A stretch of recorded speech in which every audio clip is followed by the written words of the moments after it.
Kaya, welcome back. Luke, it's been pretty cool. There've been a few people asking me where I've been, waiting for the next podcast. I am sorry I've missed a week and a bit. So this is the Something Clever Podcast. Craig Quartermain is my name, and this is another self-indulgent podcast.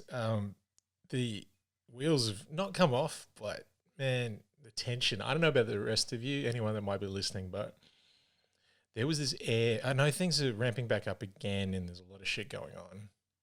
But I feel like the last 2 weeks in particular, I've had some pretty cool things happening back into comedy, and health-wise, great.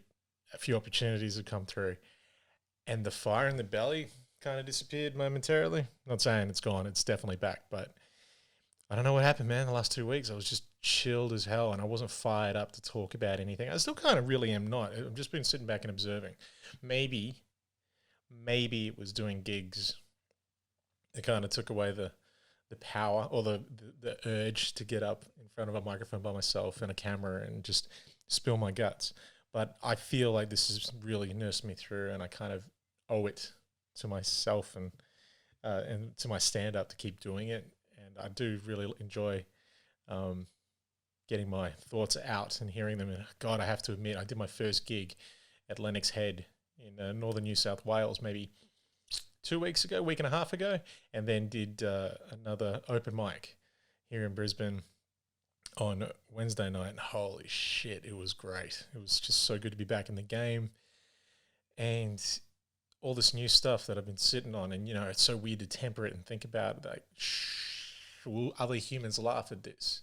And realize, you know, 6 years into it, working very hard, you kind of got some idea of what's funny and what'll work. Not saying it was a total crush. I mean, it was. But it was nice to, you know, get back to work, because you realize that's what I've been working at for the last 6 years. And like anybody else that's been lucky enough, shout out to as much shit as I give Melbourne and everybody that's down there, as much shit as I give about it. The idea of going back into 6 weeks of isolation, rough. And I wouldn't get too cocky everywhere else. Brisbane, New South Wales, this is because the craziest thing, man, they're going back into lockdown, COVID talk. You know, the amount of people that scattered out of Melbourne when lockdown was coming, the amount of people that crossed the border, the amount of people that are in Queensland now for holidays, like, no one wants to really just say, hey, look, we're probably going to get another wave. Don't get too cocky. I mean, I'm one of the worst to talk about. It's talking it up and all the rest of it, but just need to be vigilant, because the gig I did in New South Wales was great. Everyone kept their distance. Everyone had the urge to hug and all that, but thought better of it. And I have to admit, got a little bit silly at the other gig. Everyone got a little bit forward, a little bit too comfortable with the restrictions. Crowd was lovely, but yeah, it's weird, man. You got to get your own self-preservation. You got to prioritize that, because you're gonna have to straight up say to your friends, "Hey, back the fuck up, would you? Please just back up, because I really, I miss you too. I want to see you. Just don't touch me." Yeah, I mean, holy shit. And that leads me into, I'll go back to the stand-up gigs soon, because they were just so great. It was actually, fuck it, I'll talk about that. I'll get back. I mean, the Don't Touch Me thing, a lot of comedy circuits around the world and Australia are going through this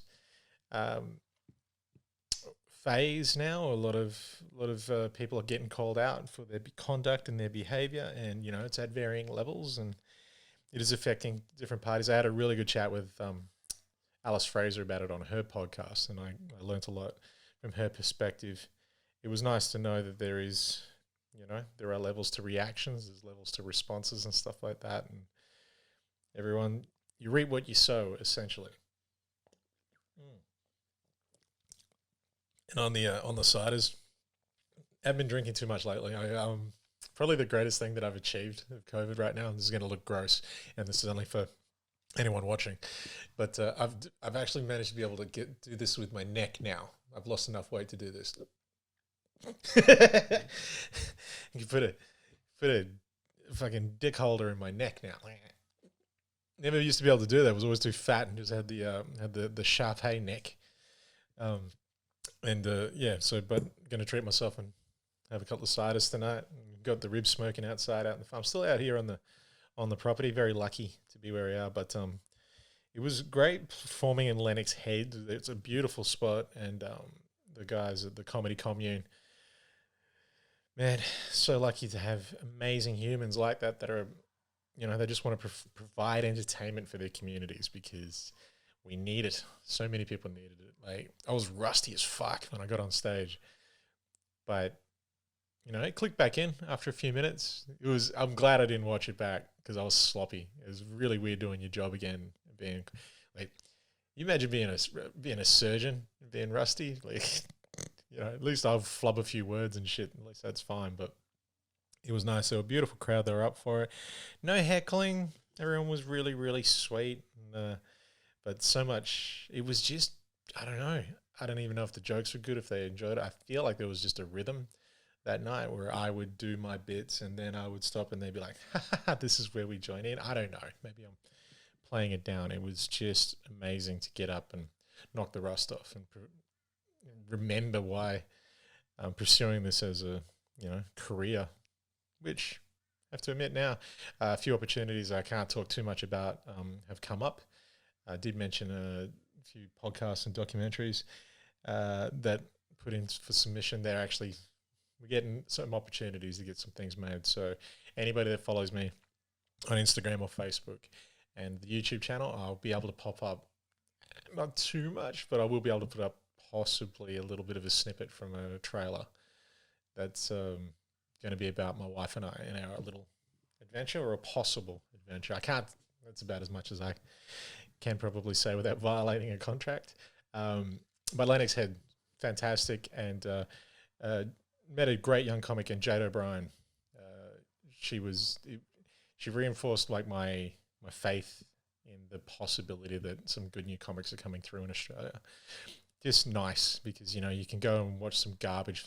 Man, if I see one more fucking act rap, one more fucking really well-off arty white kid get up and rap to cover up jokes, I'm going to lose it. I'm going to absolutely lose it. And thank you, every one of you who are contributing to my bit that'll be going in the next show. Yeah, I'm done. I'm done with people just taking advantage of this hip-hop culture that they have no clue about. Not that I'm the big defendant of it. I'm just sick of fake shit. I heard the greatest phrase to someone referred to a guitar as the 6-string applause machine. Rap it, hip-hop, or whatever the fuck they call it when they do it on stage, same thing. Same thing. Even if it's average, people will get an applause. Oh, look, it rhymed at the end. Fuck you, people. You lazy cunts. That's why I really enjoyed Jade, this kid, just saying kid, she's a few years younger than me, but very new comic and just someone different, someone trying something. She's dark as fuck as well. No, not physically, she's quite white, but her humor is really, really dark, like scaring the shit out of people, which is amazing. And that was great. That was a good little turnaround. And then the open mic, where a good friend of mine, Emma Zamet, who's moved from Sydney to Brisbane, and man, just to have a legit pro up here to roll with, there's a couple in Brisbane, but Emma Zamet's a fucking killer. And to have her and me on the same open mic, it was just fun. It was just fun to have someone who makes, when you see someone who's better, get up on stage, crush it, and you're kind of like, oh, I gotta live my game. And it's fun. I just haven't had that for a while.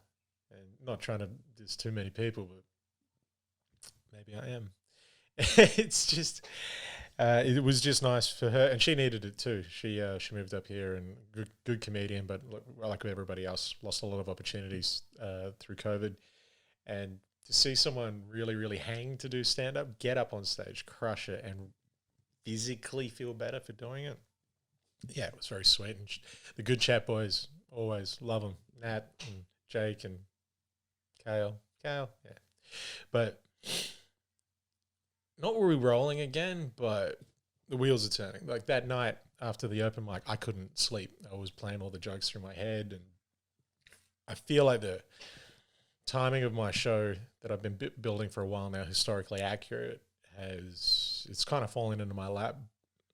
So whether or not we ever do a festival run with this hour show or whatever it is, I have to do this. I have to build it. It feels relevant. It feels good too. There's so many things that are playing into my hand, the shift in society, and all that sort of stuff. And I tried 13 minutes the other night, man. And it was, I'm going to say, it crashed. It was really good. Yeah. You know what? Fucked it. I've been locked up for 4 months. Fuck the humility right now. We are really looking forward to getting back out and constructing stuff because there's so much weird shit going on. Like and it still kind of affects me. Like driving into New South Wales for that gig in Lennox Head, I actually held my breath for for about 10 seconds as we crossed the border. I went, I don't know why. Just subconsciously I did it. But yeah, it was nice to go through the daily events, news events, and just riff on those. Obviously, I had ideas and concepts. There was so many people talking about their fitness and their health, which I had some bits. And the minute I realized other people were doing it, I was like, oh, there you go. That makes the decision. Like, you can always try and do a fresh take on some material, but unless it's just fucking bang and killer and no one is else, you scare other people off doing the material. Maybe it's a good thing. Maybe if you see other people doing it and it puts you off, it's great. Maybe then you go mind something else because, yeah, I really got into the Black Lives Matter material, which I was hanging to do, which is going to contribute a lot to this next hour, as well as a few other things. But my new Rottnest joke, I really enjoyed. It was just good signs. It was good to get my rhythm back. My wife, bless her cotton socks, as always, came and saved me from myself when she pointed out. She came along to a gig. It was the first time she'd come to a gig for a while. My wife came along to a gig, and it was the first time she'd come along to a gig for a while. And it was funny. All the other comics meeting my wife, they were looking at her like, you actually exist. Holy shit. And it was good. We just had an outing and ate some cheeseburgers because we've been on a bit of a fitness kick as well and just enjoyed ourselves that night. But my wife made an observation. She's always right about it. But as much fun as I had, she did point out, well, someone's been watching Dave Chappelle. It was her, kind of the note that she gave me. And she doesn't, and my wife's amazing. She doesn't forward any sort of unwanted notes, whereas a lot of people do. But she was right. I've been watching so much Chappelle, and I even sat down. But I didn't plan to do that. I was controlling the energy in the room. But yeah, I did listen back to it just this morning. And thanks again, Jake, for sending me that audio. It was good, but I was not being me. I think I was imitating someone else. Maybe.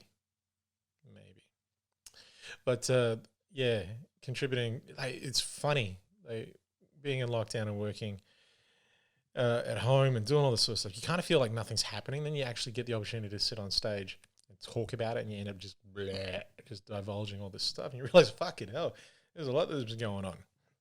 There is a lot. Like helping my niece with some camera gear. She wants to be a photographer.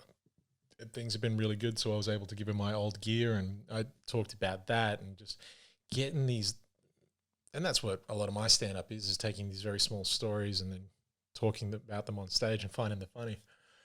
There was some killer stuff, really happy with it. And that's generally not how it works. Like, I'll have a brain fart idea, but I actually had a lot of time to work on this before I took it on stage. So that was great. Also, it was amusing, though, to see some people. I'm pretty confident they're not going to see this, but it was interesting to see some people, after 4 months of lockdown, no stand-up whatsoever, doing old material. That cracked me up. 4 months. 4 months, and you're doing your rock-solid stuff at an open mic. That's why I really enjoyed when Emma came on. She just killed it. Just absolutely slayed it and just made everyone realize that they got to lift their game, and then I got to just get on stage and have fun. It's a lot of things to process now. Might as well get into it. But there's one topic I really want to take on, and I saw the word dropped just recently, and it was something I don't know enough about it. But there's so many labels and titles, and again, I've addressed this in previous shows, but one word that leaped out at me was this one called intersectionality. And it was something in a post, and I looked into it a little bit more, asked a few other people their opinion, and essentially it was surrounding the Black Lives Matter movement and all the all the talk about that and intersectionality. And what I could basically derive from that is that it's a phrase that essentially white women use to put themselves in the same group as other oppressed groups and minorities. And it's, whether that's correct or not, it's how I interpret it. And there's this weird air of people barking and making a lot of noise, all right, on behalf of other people. And I can just see those other people leaning back going, we're not with you. We're not on your side. You know, and it's fascinating. I really want to build on that. I really want to talk about it. I probably should get guests on soon rather than just, indulge myself for 30 minutes. But I found this really cathartic. Maybe I'm missing the point with this intersectionality concept, but it's something I always kind of took out of the Hannah Gadsby thing, when that show blew up and everyone was talking about how great it was. The only thing I ever took out of that was, sure, it was trauma, and I didn't laugh, but it was traumatic, and it was about all these other things, and I just realized I'm having my own personal reaction to it, because my first instinct at the end of that was like, sure, it's all horrible, everything you spoke about was correct, but at the end of the day, there is not a black woman on this planet you would swap places with. Now, whether or not I'm correct, I don't know, but that was my first instinct, and that comes from something deeper and wider, and I feel very confident that a lot of other people of color feel like that, think like that, regarding when somebody else decides to speak up on behalf of us, them, we, and it's an interesting time. I'm sitting back watching and just trying to process it, and I look forward to working it out on stage and being challenged, because that's all. I just want some healthy sort of debate and discussion about it. I think that's all we ever really want. But fuck it. That was my deep point. I didn't have any jokes about it. Not yet. I was too fucking scared. But my girlfriend's back in the news. Pauline. Pauline got kicked off Channel 9's Today program, which it felt weird for me because one of my best friends, love her to death, she works on that show. And they had her on Q&A as well, and they asked her about Pauline getting kicked off. So Pauline got kicked off. The Today Show had a regular segment cancelled because she referred to the people living in the apartment buildings that have been locked down in Melbourne. If you're not across the news, I'll fill you in on that. But she referred to them as drug dealers that can't speak good English. Yeah, it's not the most controversial thing she ever said, but just wondering the whole time myself, like, how hard it would be to be a drug dealer that couldn't speak English in Australia. Yeah, those people. Yeah. I feel like you're dismissing their work ethic. Really, that's such a horrible thing to say. Australians are so lazy. When we go to other countries to buy drugs, we still ask in English. So of course any drug dealer is going to fucking speak English here. But God, that woman's a piece of shit. But had an epiphany while I was coming back from a run. God, I got lost in the fucking bush. Yeah, was that she exists and she's a voice. And this isn't an original idea, but it just really points home to me that racist people are cowards. They're such cowards. That is what enables these people to have a career, speak like this and get away with it. Because there are so many people that are willing to actually be themselves and express themselves and, be honest with their opinions to the face of the people that they are condemning. But they will do it sneaky ways, voting for someone that'll elevate them to it. So all Pauline has to do is just keep saying outlandish shit and it'll keep her in the job. I mean, there's a pretty simple system. It's what got Trump into the presidency, but it's really obvious. It's really such an obvious tactic, and it's just because these other fuckers are such cowards. She doesn't wield any real power. They just get to have one random lunatic on TV every now and then voicing their opinion, whereas, if you just had some fucking guts and said what you thought, I know from I'd actually respect you more if you actually had the balls to say what you said, but say what you think, I mean. yeah, it's been weird to see her pop back up. And just as I was about to pull myself away from, talking about her, and then she pops back up. You ever have that really shitty ex you kept going back to? Because the first time was amazing.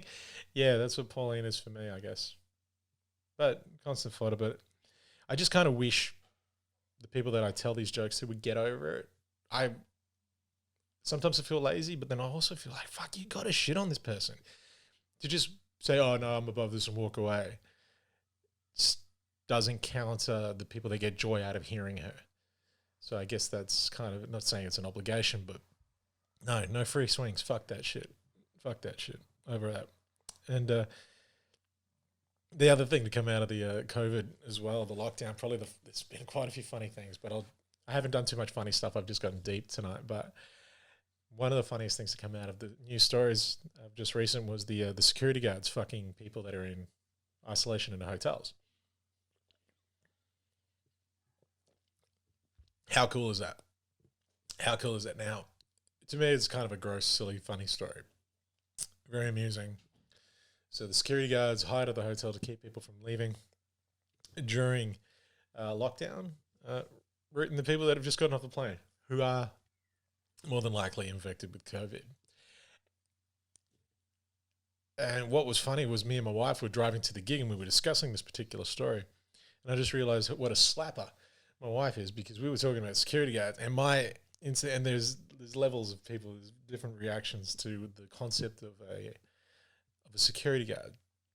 So when I thought security guard was having sex with people in the hotels, I'm thinking fat mall cop, little greasy dude with a bad fitting shirt and a tie. And my wife was picturing bouncers at the front of clubs, because we were talking about the security guards. I could feel her thighs getting warm. And that just cracked me the fuck up. Because when I think about security guards, I'm like, all right, there's like SAS people who are hot, and then there's like fit cops, and then there's fire people, and then there's different gauges. There might be the hot SAS person every now and then, the one random one that, doesn't skip leg day. The security guards I've never thought of as hot. And then when it comes to bouncers, I'm like, those big meathead weirdos. And then, no. My wife made me realize, and I've spoken to a few other people, saying there is people that hear security guard and they just, their loins start to motion. Fair enough. I'm going to have to investigate that a little bit more. I had no idea security guards had any sort of sex appeal. That's me being dismissive, though. I'm just kind of thinking, these guys didn't make it in the other fields of defense or whatever the fuck, other sort of things. But, yeah, it's That's probably the funniest story to come out of the last month. Everyone's hooking into Melbourne, and it's tempting. It's really fun, but I've done that for ages. And the idea, though, the karma is definitely there. The minute you start shitting on them, it's going to happen in every other state. Because let's be honest, we're not being that rigid with our border closures, except WA. And WA make it I'm from WA. I love Western Australia, but making it out like, oh, yeah, no, we're keeping a hard border. No, fuck you. There is 4,000 kilometres between your border and Adelaide. That's not tight security. There's one road. All right, chill the fuck out. Stop talking like, you got this shit under control. But the New South Wales, Victoria, Queensland, New South Wales borders will be insane. I've actually booked my first flight last night to Sydney for a gig that's coming up. I don't really know what I can say about that either, but that's going to be a TV thing. So I'm actually going to be in Sydney early to mid-August. And I don't know how I feel about it. I'm going to wear a mask when I get on a plane. I don't know if that's going to help. I'm going to Sydney, which was a hot spot. Now it's not, but it is next door to Victoria. It's weird. I try not to incite paranoia or be cynical or paranoid myself, but I don't know how I'm going to cope with it. I don't. I went to my first open mic a couple of nights ago, and I was weird when people wanted to give me a hug and stuff. And I didn't think I was that dude, but I definitely am.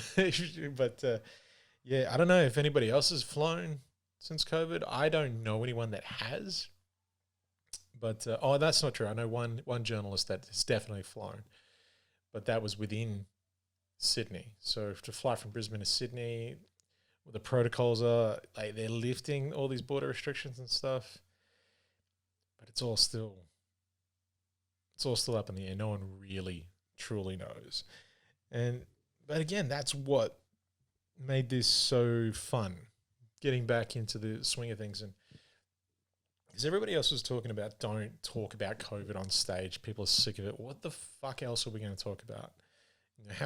Expecting comedians to have this entire other existence where we're not living in the same world as you. So we're just going to have, cool little takes on fucking barbecuing. I'm only saying that because I could see my barbecue out the window.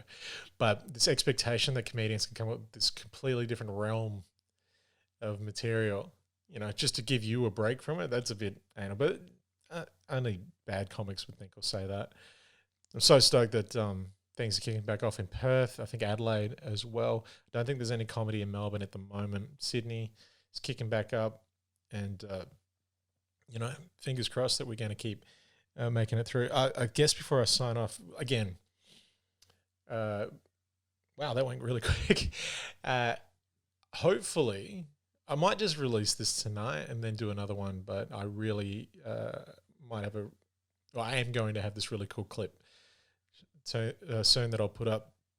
I'm talking about these future projects, very excited. It's just awesome to be this close to having some pretty awesome things happening. But one of the things I'm looking forward to over this particular weekend is I'm going back to my football roots. I'm actually going to go see some of my old players who have moved over to the East Coast and going to go watch just a day of AFL football. And I've not done that for fucking ages. And I'm going to be doing it with my mate Gump, and we're doing a podcast together, an AFL one, but can't talk about that one either. But exciting times. And I've not done this for ages, and it's not for everybody. Chilling at a football club all day, it's not for everybody. But I could happily watch football constantly. I really, as long as I'm not coaching or playing, I can watch it all day. It's just my thing. That and stand-up. But then again, I can't watch all stand-up. I'm not going to say the name, but I watched a couple of people that I really look up to. I watched a couple of specials. And maybe everyone's taking it easy of late. But promising signs ahead for myself anyway, as far as comedy. There will be a lot more content coming out, whether or not festivals at Perth believes that Fringe is going to kick off, which is exciting. I'd be down for that. That is, 6 or 7 months away, but that'll go really, really quickly. So if there's even the slightest possibility of performing at Fringe, I would absolutely do it back in WA. But they are literally the first people to even mention the possibility of that happening. So we'll see. We'll see, just like everybody else, who had plans. You don't know what the fuck's going to happen until the last minute. But, I'm going to go have a few ciders and enjoy my beef ribs and all the rest of it. But this is me after 2 gigs under the belt and feeling really good. I feel like the content's going to keep coming. There are definitely some huge opportunities coming up, and gigs are starting. So it's going to get to that point now where I'll actually be mentioning, hey, I'll be in town, and maybe we'll come up with some topics to discuss and things like that. But again, perseverance, and thank you for the people that have been watching and listening. There was that crazy time where everything was just everyone was at everyone's throat. Doesn't feel calmer, don't get me wrong, but it took a step back over the last 2 weeks, and I'm glad I did, because everybody in my circle from my background were feeling particularly fried. And fair enough. I went running for the first time with my phone today. And what I'm talking about is when I go running, right, that's my hour and a half where I don't look at social media, I don't think about it, just clarity. And today I took my phone because I ran in this place where I had no idea where the fuck I was going. I lost a few times. And I had my phone with me, and it was the worst run ever. I didn't feel detached. When I did check the map, I was like, I'm still on this piece of shit thing. I'm really looking forward to just getting back, like getting off and getting away from it and having some clarity and getting back into writing comedy and having a crack, because there's going to be plenty of content. That's me. I wish this one was more poignant, but every time I go to talk about something, I just realize, oh shit, that's a new joke. But you definitely, all the people that listened and shared and enjoyed this and gave me some feedback, thank you so much, because that really did help me be armed and ready when I got on stage at Lennox Head and when I got on stage in Brisbane, just working stuff out. Maybe I'll get back to doing that. But yeah, it was a few days between pods, but things are good. Things are going to get better. I hope they are for you. Kaya, take care.